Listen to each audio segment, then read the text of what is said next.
Dear students, ആക്സോണസ് ലേണിങ്ങിൻ്റെ മറ്റൊരു ക്ലാസ്സിലേക്ക് എല്ലാവർക്കും സ്വാഗതം. അപ്പോൾ കഴിഞ്ഞ ക്ലാസ്സുകളൊക്കെ എല്ലാവരും കണ്ടല്ലോ അല്ലേ? വളരെ കൃത്യമായിട്ട് നോട്ട്സൊക്കെ തയ്യാറാക്കുന്നുണ്ട്. ഓക്കെ, അപ്പോൾ നമ്മളിവിടെ കഴിഞ്ഞ ക്ലാസ്സിൽ 6ാമത്തെ സെക്ഷൻ വരെയാണ് പഠിച്ചിട്ടുണ്ടായിരുന്നത്. 6ാമത്തെ സെക്ഷൻ വരെ എല്ലാവർക്കും ഓക്കെ ആണല്ലോ? അതെ, അടുത്ത സെക്ഷനിലേക്ക് നമുക്ക് കടക്കാം. ഒന്ന് ശ്രദ്ധിക്കുക, 7ാമത്തെ സെക്ഷൻ. ഇവിടെ എന്താണ് പറയുന്നത് മക്കളെ? 7ാമത്തെ സെക്ഷനിൽ ചേർത്ത് എഴുതുക. 5 എണ്ണമാണ് നമ്മളിവിടെ ചേർത്ത് എഴുതേണ്ടതായിട്ട് വരുന്നത്. ഓക്കെ, അപ്പോൾ നിങ്ങൾക്ക് ഈ ഒരു സെക്ഷനിൽ എത്ര മാർക്കാണ് കിട്ടാൻ പോകുന്നത്? ഒരു ക്വസ്റ്റ്യന് 1 മാർക്ക് കിട്ടും. ടോട്ടൽ 5 ക്വസ്റ്റ്യൻസ് ആണുള്ളത്. ആകെ ഈ ഒരു സെക്ഷൻ നമുക്ക് 5 മാർക്കാണ് ലഭിക്കുന്നത്. ഓക്കെ ആണല്ലോ? അപ്പോൾ ക്ലിയർ ആണ് എന്ന് വിചാരിക്കുന്നു. നമുക്ക് എന്ത് ചെയ്യാം, എങ്ങനെയാണ് ചേർത്ത് എഴുതേണ്ടത് എന്ന് പഠിക്കാം.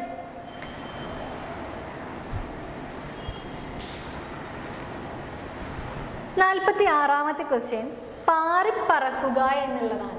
46ാമത്തെ ക്വസ്റ്റ്യൻ പാറിപ്പറക്കുക. ഒന്ന് പറഞ്ഞേ, ഇതെങ്ങനെയായിരിക്കും വരിക? അല്ലേ, ഇവിടെ പാറി അധികം പറക്കുക, പാറി പ്ലസ് പറക്കുക എന്നുള്ളതാണ് വന്നിട്ടുള്ളത്. അപ്പോൾ എങ്ങനെയായിരിക്കും കേട്ടോ വരിക? ഒന്ന് പറഞ്ഞേ. അല്ല, നമുക്കറിയാം, നമ്മളിവിടെ ഗ്രാമറിലേക്ക് വ്യാകരണ സംബന്ധമായിട്ട് നമ്മൾ അധികം കടക്കുന്നില്ല, കാരണം നിങ്ങൾക്ക് വ്യാകരണം പഠിക്കാനില്ല. അതുകൊണ്ട് ഇതെങ്ങനെയായിരിക്കും വരിക എന്ന് മാത്രം നമ്മൾ ജസ്റ്റ് ഒന്ന് പറയാൻ വേണ്ടി പോവുകയാണ്. ഓക്കെ, നിങ്ങൾ അധികം ബുദ്ധിമുട്ടിക്കേണ്ട എന്നാണ് മിസ് വിചാരിക്കുന്നത്. ഓക്കെ, വ്യാകരണത്തിലേക്ക് കടക്കുമ്പോൾ നിങ്ങൾ അധികമായിട്ട് എന്ത് ചെയ്യണം, ഇനി അങ്ങനെ ആകുമോ ഇങ്ങനെയാകുമോ എന്ന് വിചാരിക്കും. ഓക്കെ, അപ്പം അതിലേക്ക് നമ്മൾ കടക്കുന്നില്ല.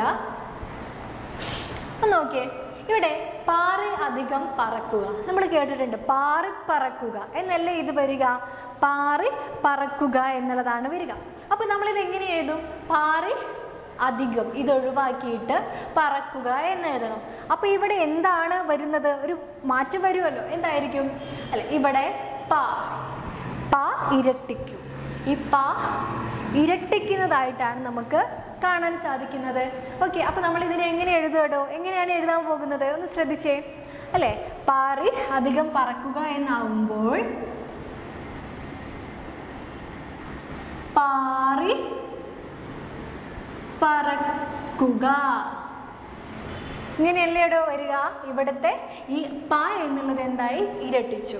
ഓക്കെ ആണല്ലോ? അടുത്തത് നിത്യ പ്ലസ് ആനന്ദം. അല്ലേ, നിത്യ പ്ലസ് ആനന്ദം. നിത്യാധികം ആനന്ദം എന്തായിരിക്കും വരിക? നിത്യാധികം ആനന്ദം എന്തായിരിക്കും? അല്ലെ, ഒന്ന് ഓർത്ത് നോക്കിയേ, എന്തായിരിക്കും വരിക? ഇവിടെ ഈ അധികത്തിന് ശേഷമുള്ള ആ എന്തായിരിക്കും മാറും? നിത്യ എന്നായിട്ട് മാറും. എന്നിട്ട് ആനന്ദം എന്നുള്ളത് ചേർത്തിട്ട് നമ്മൾ എഴുതുകയാണ്. അപ്പോൾ നമ്മൾ എങ്ങനെ എഴുതണം? നിത്യാനന്ദം. അല്ലേ, ഇങ്ങനെയല്ലേ ഇടോ വരിക? നിത്യാനന്ദം എന്നാണ് വരിക. അല്ലേ, ഇവിടുത്തെ ഇത്യ എന്നുള്ളതിനോട് കൂടി ഈ ആ എന്ന സ്വരാക്ഷരം ചേരുമ്പോൾ എന്തായി മാറും? നിത്യ എന്നായിട്ട് മാറും. അപ്പോൾ ഇവിടെ നമ്മൾ ചേർത്ത് എഴുതുമ്പോൾ നിത്യാനന്ദം എന്നാണ് വരുന്നത്. ഓക്കെ ആണല്ലോ? ക്ലിയർ ആയി എന്ന് വിചാരിക്കുന്നു. അടുത്തത് 48ാമത്തെ ക്വസ്റ്റ്യൻ, പുര പ്ലസ് ഇടം. അല്ലേ, പുര പ്ലസ് ഇടം. ഒന്ന് പറഞ്ഞു നോക്കുമ്പോഴേ നമുക്ക് കിട്ടും. അല്ലേ, ഇത് രണ്ടും ചെയ്തതുപോലെ തന്നെ ഇതൊന്ന് പറഞ്ഞു നോക്കിയേ എല്ലാവരും. പുര പ്ലസ് ഇടം, പുരയിടം. അല്ലേ, ഇവിടെ ഈ എന്ന് പറയുന്ന സ്വരാക്ഷരം പോയിട്ട് യാ എന്ന് പറയുന്ന വ്യഞ്ജനം കടന്നു വരികയാണ് ചെയ്യുന്നത്. അല്ലേ, ഈ വ്യഞ്ജനം ഒരു യാ എന്ന് പറയുന്ന വ്യഞ്ജനമാണ് ഇവിടെ വരുന്നത്. അപ്പോൾ എന്തായിരിക്കും അത് വരുന്നത്? പുര അധികം ഇടം എന്നത് പുരയിടം എന്നായിട്ട് മാറും. പുരാധികം ഇടം എന്തായിട്ട് മാറും? പുരയിടം എന്നായിട്ട് മാറും. ഓക്കെ ആണല്ലോ? അതും നമുക്ക് ഈസി ആയിട്ട് എഴുതാൻ പറ്റും. 49ാമത്തെ ക്വസ്റ്റ്യൻ, ലോക അധികം ഉപകാരി. ലോക അധികം ഉപകാരി എന്നാണ് വരുന്നത്. എന്തായിരിക്കും ഇവിടെ വരുന്നത്? ലോക പ്ലസ് ഉപകാരി എന്തായിരിക്കും? ഇവിടെ ഉ എന്ന് പറയുന്ന സ്വരാക്ഷരം പോയിട്ട് അവിടെ ലോകോപകാരി എന്നായിട്ട് മാറും. ലോകോപകാരി നമ്മളൊക്കെ അത് പറയുമ്പോഴേ കിട്ടുമല്ലോ. അല്ലേ, എന്തായിട്ട് മാറുമോ? ലോഗോ. ഇതാണ് ഓ എന്ന് വരുമ്പോൾ ചിഹ്നം ഇതാണ്, ലോകോപകാരി. ഓക്കെ ആണല്ലോ? ലോകോപകാരി എന്നാവുമ്പോൾ ഇങ്ങനെയാണ് വരുന്നത്. അടുത്തത് 50ാമത്തെ ക്വസ്റ്റ്യൻ പശ്ചാത്താപം എന്നാണ്. പശ്ചാത്താപം അല്ലേ, പശ്ചാത് അധികം താപമാണ് പശ്ചാത്താപം എന്നായിട്ട് മാറുന്നത്. ഇവിടെ എന്താണ് സംഭവിക്കുന്നത്? ഈ തായോട് കൂടി ചേർന്നിട്ട് ഇവിടെ ത ഇരട്ടിക്കുന്നതായിട്ട് നമുക്ക് കാണാൻ സാധിക്കും. അപ്പോൾ പശ്ചാത് അധികം ത എന്നുള്ളത് താപം എന്നുള്ളത് പശ്ചാത്താപം എന്നായിട്ട് മാറുകയാണ് ചെയ്യുക അല്ലേ. അപ്പോൾ നമുക്ക് ഇത് എഴുതാൻ പറ്റുമല്ലോ, നമുക്ക് ഈസി ആയിട്ട് എഴുതാൻ പറ്റുമല്ലോ. എന്താണ് ഈ അധികം അയച്ചു കളഞ്ഞിട്ട് പശ്ചാത്താപം എന്നായിട്ട് മാറുന്നതായിട്ട് കാണാൻ പറ്റും. ഓക്കെ ആണല്ലോ, കാണുന്നുണ്ടല്ലോ. അപ്പോൾ എല്ലാവരും ക്ലിയർ ആയി എന്നാണ് മിസ് വിചാരിക്കുന്നത്.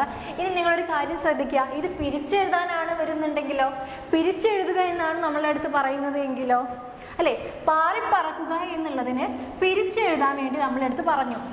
എങ്ങനെയായിരിക്കും നമ്മൾ പിരിച്ചെഴുതുക? പാറി അധികം പറക്കുക എന്ന് എഴുതി വെക്കണം അല്ലേ. പാറി അധികം പറക്കുക എന്നാണ് പാറി പറക്കുക എന്നായിട്ട് വരുന്നത്. നിത്യാനന്ദം അത് പിരിച്ചെഴുതാൻ പറഞ്ഞ് നമ്മൾ എങ്ങനെ എഴുതണം? നിത്യ അധികം ആനന്ദം എന്ന് എഴുതി വെക്കണം. ഓക്കെ ആയല്ലോ. അപ്പോൾ നമ്മുടെ ആൻസർ ഇങ്ങനെയാണ് വരുന്നത്. പുരയിടം നമ്മളെ അടുത്ത് പിരിച്ചെഴുതാൻ പറഞ്ഞ് നമ്മൾ എങ്ങനെ എഴുതും? പുര അധികം ഇടം എന്നാണ് പുരയിടം ആയിട്ട് മാറുന്നത്. ഓക്കെ, ലോകോപകാരി നമ്മൾ ചേർത്തെഴുതിയപ്പോൾ ലോക അധികം ഉപകാരി നമ്മൾ ചേർത്തെഴുതിയപ്പോൾ ലോകോപകാരി എന്നായിട്ട് മാറി. ഇത് നമ്മളുടെ അടുത്ത് പിരിച്ചെഴുതാൻ പറഞ്ഞാൽ, ലോകോപകാരി പിരിച്ചെഴുതാൻ പറഞ്ഞാൽ നമ്മൾ എങ്ങനെ എഴുതണം?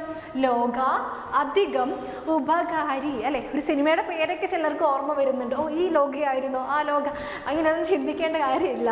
ഓക്കെ, സിനിമ വേറെ, നമ്മുടെ ഈ ലോക വേറെ ലോക. ഓക്കെ ആണല്ലോ. അപ്പം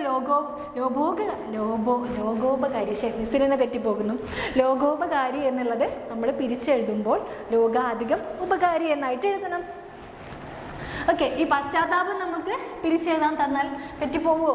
ഇല്ല, നമ്മളിവിടെ കണ്ടു പശ്ചാത് പ്ലസ് താപം. അപ്പം ഈ സെയിം ക്വസ്റ്റ്യൻ തന്നെ ആയിരിക്കില്ല നമുക്ക് അടുത്ത വർഷം നമുക്ക് ക്വസ്റ്റ്യനിൽ വരുന്നത്. അപ്പം നിങ്ങൾ ശ്രദ്ധിക്കുക, ഇങ്ങനെയൊക്കെയാണ് നമ്മളത് എഴുതേണ്ടത്, ഏതൊക്കെ രീതിയിലായിരിക്കും നമ്മളത് പിരിച്ചെഴുതാൻ പറ്റുക എന്നുള്ളതൊക്കെ നിങ്ങൾക്കൊന്ന് ശ്രദ്ധിക്കുക. വളരെ ഈസി ആയിട്ട് അല്ലേ, നമ്മൾ നിത്യ ജീവിതത്തിൽ സാധാരണ നമ്മൾ പറയുന്ന വാക്കുകളൊക്കെയാണ് ഇവിടെ വന്നിട്ടുള്ളത് ആണല്ലോ. അപ്പോൾ നമുക്ക് ഈസി ആയിട്ട് എഴുതാൻ പറ്റുന്നതല്ലേ ഉള്ളൂ. എങ്കിൽ എന്ത് ചെയ്യാം, ഈ ക്ലാസ് നിങ്ങൾക്ക് ഉപകാരപ്പെട്ടു എന്ന് മിസ് വിചാരിക്കുന്നു. അടുത്ത ക്ലാസ്സിൽ നമുക്ക് ബാക്കി സെക്ഷൻസ് കൂടി പറയേണ്ടതുണ്ട്. ഈ ക്ലാസ്സുകളൊക്കെ വളരെ കൃത്യമായിട്ട് പഠിക്കുക. ഓക്കെ ആണല്ലോ. കൂടാതെ നമ്മുടെ ടെക്സ്റ്റിൽ ഓരോ യൂണിറ്റിലും ഇതുപോലെ കുറച്ച് നമുക്കൊന്ന് പരിചയപ്പെടാൻ വേണ്ടിയിട്ട് കുറച്ച് പിരിച്ചെഴുതാനും കുറച്ച് ചേർത്ത് എഴുതാനും ഒക്കെ നമ്മൾ ടെക്സ്റ്റിൽ നിങ്ങൾക്ക് ഓരോ ക്വസ്റ്റ്യനിലും തന്നിട്ടുണ്ടായിരിക്കും. അപ്പോൾ അതൊക്കെ ഒന്ന് നോക്കിയിട്ട് പഠിക്കുക. അതിൽ തന്നിട്ടുള്ളത് മാത്രമായിരിക്കും നമുക്ക് ഈ നമ്മുടെ ക്വസ്റ്റ്യനിൽ വരുന്നത്. അപ്പോൾ ഈസി ആണല്ലോ, കാര്യങ്ങൾ ഈസി ആയിട്ട് പഠിക്കാൻ പറ്റും ആണ്. അതെ, അപ്പോൾ എന്ത് ചെയ്യാം, ഈ ഒരു സെഷൻ നിങ്ങൾക്ക് മനസ്സിലായെങ്കിൽ നമുക്ക് അടുത്ത സെഷനിൽ വീണ്ടും കാണാം. Okay, thank you.